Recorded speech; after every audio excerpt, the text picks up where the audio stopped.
السلام علیکم ورحمۃ اللہ وبرکاتہ۔ بسم اللہ الرحمن الرحیم۔ اس واقعے کے راوی یحییٰ بن ابی کثیر ہیں۔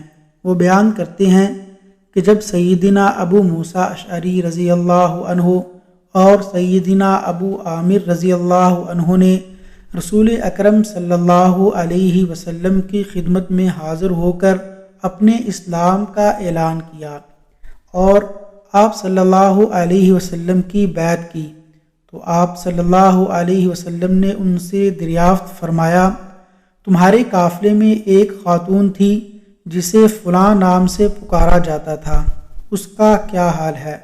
تو انہوں نے عرض کیا، ہم نے اس خاتون کو اس کے خاندان والوں میں چھوڑ دیا ہے۔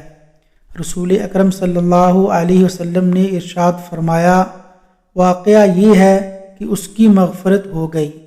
انہوں نے عرض کیا، اے اللہ کے رسول صلی اللہ علیہ وسلم، آخر کس وجہ سے اس کی مغفرت ہو گئی؟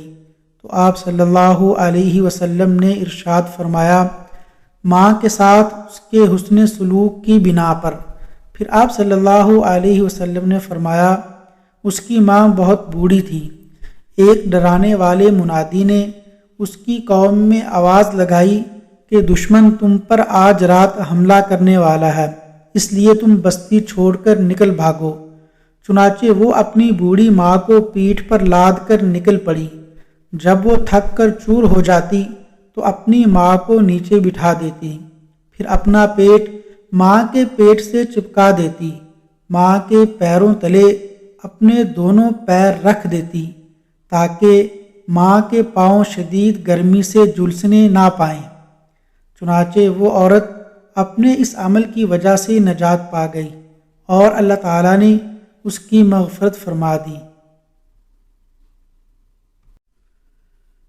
وصلی اللہ علی نبینا محمد وعلی آلہ واصحابہ اجمعین۔